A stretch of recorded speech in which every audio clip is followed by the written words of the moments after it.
Hello there. I'm Henry Park, the guy who writes Henry's Western Roundup, the online report on Western film and TV production. And today I'm making my first Henry's Western Roundup YouTube video, and it's what we call an unboxing video.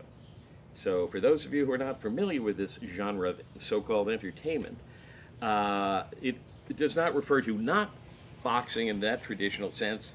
It refers to taking things out of boxes. And in this case, I've got something really fabulous to start with.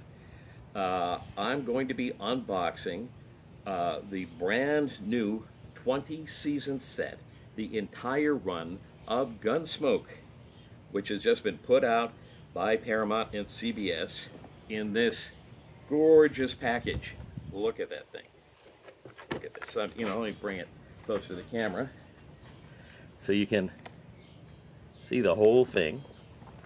It is the entire run. Now, I can not only say that Gunsmoke is the best Western series of all time, I can say, I think without too much argument, that it is the best Western series of all times twice.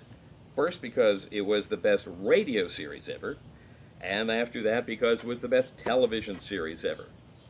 Now, and this is just a few weeks before Father's Day, and if you can think of a better Father's Day gift than the complete run of Gunsmoke, then get it. But I can't think of one. But I warn you, shop around to see what kind of prices you can get. I noticed Target has this for $229. Also, they're out of it, but they're getting it. Other places have it for a lot more. I saw it for over $500 listed places, so shop around. It is 143 discs. It runs 442 hours and 32 minutes. Oh, perhaps you can hear my wife screaming in the background. Well, now, the set is, of course, the TV series, not the radio series. This TV show ran from 1955 to 1975. It's based on the radio series created by Norman Macdonald and John Meston. And it was developed for television by John Marcus Warren, one of the truly brilliant writing talents of Hollywood, who'd go on to create Rawhide as well. And he was, for you literary types, he was the godson of F. Scott Fitzgerald and was also a researcher for him at times. Now, we have got in here, among the special features, original sponsor spots, James Arness in Memoriam, audio commentary on selected episodes, and the commentary is by Jim Burns, who wrote 34 episodes of the show. Ben Costello, author of Gunsmoke, An American Institution, which is a great reference book. I refer to that frequently when watching the show. And Becky Burgoyne, author of the biography of Amanda Blake, Perfectly Amanda, Gunsmoke's Miss Kitty, To Dodge and Beyond.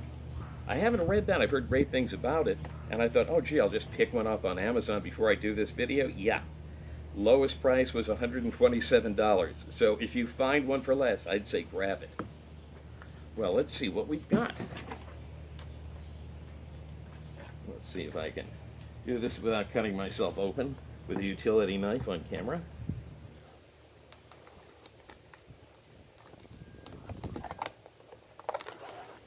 All right. This thing weighs a ton. If you're getting it for your father for Father's Day, you may be carrying it for him, depending on how strong and sturdy he is.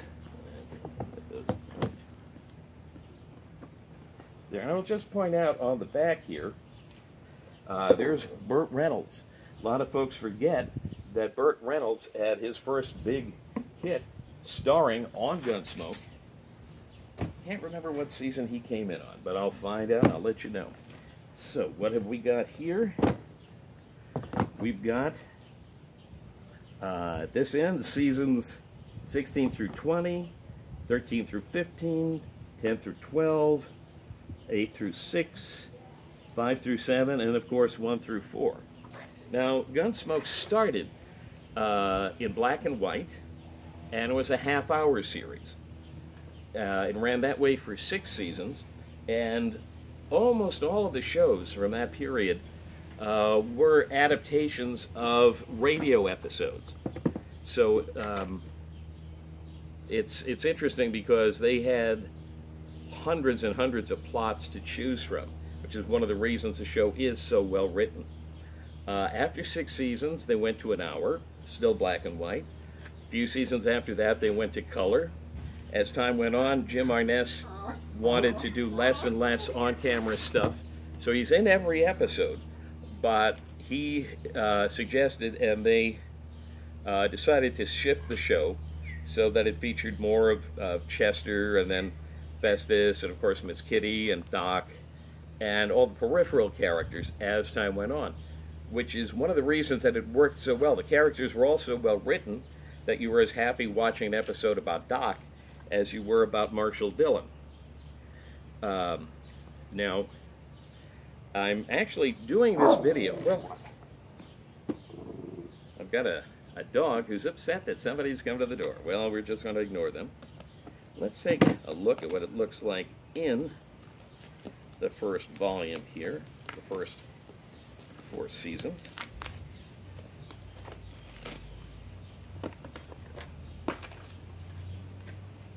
Here they are. Look at all those discs. That's 39 or 40 episodes in that season alone. I mean, in those, about 40 each for each of those 4 seasons. So what's that? 120 shows, 160 shows. I'll just point out, as it happens, I'm making this video on Memorial Day, May 25th, 2020, and we all should take some time out today to remember the men and women who bravely paid the ultimate price for our freedom. Now, the only Western star I know who gave his life in war was Lee Powell, who was the screen's first Lone Ranger, and he starred in the Lone Ranger Republic serial in 1939, did some films at PRC. Then he joined the Marines, served, he was kind of older. He was like in his 30s when he joined. The other soldiers who are often in their teens remember him as a very likable and father figure-like kind of guy. He fought in Saipan and Tinian, and he died in Tinian following a horrendous battle at age only 36. And among the many cast and creators of Gunsmoke, many of them served in the war, and doubtless their life and death experiences informed their work on the series. Jim Arness wanted to be a Navy pilot, but at 6'7", he was 5 inches too tall for the planes. He joined the Army, took part in the invasion of Anzio. Later, he stumbled into a German machine gun nest and his right leg was shot up. It would have to be rebuilt, and during his rehabilitation, his brother, later to be famous as the actor Peter Graves, suggested he take a course in radio acting. And of course, that was the beginning of his whole career. Morgan Woodward was Gunsmoke's most frequent guest star. He told me Jim Arness's scenes always had to be shot early in the day before his leg would make it hard for him to walk without limping badly. Woodward himself was an Army pilot in World War II and a military transport pilot in the Korean War. Dennis Weaver, who played Chester Good, was a Navy fighter pilot. Ken Curtis, who played Festus, was an Army infantryman in the Pacific. Radio series co-creator Norman MacDonald enlisted in the Army and was among the first divisions of the D-Day invasion. His co-creator John Meston served during the war as part of the Army's ski patrol in the Aleutians. John Marcus Warren attained the rank of commander in the Navy, the South Pacific, and was wounded by a Japanese grenade and received the Purple Heart, the Bronze Star, and 5 battle stars. Well, I'm going to go inside and watch Season 1, Episode 1, and probably a couple more. And I'll watch at least the first chapter of Lee Powell in The Lone Ranger. When I finish Season 1 of Gunsmoke, I'll be back to tell you some more. Oh, and you know what? Tomorrow, Tuesday, May 26th, you know whose birthday that is? Jim Arness and John Wayne. Well, this is Henry Park from Henry's Western Roundup saying, have a great Memorial Day and fly your flag and watch Gunsmoke.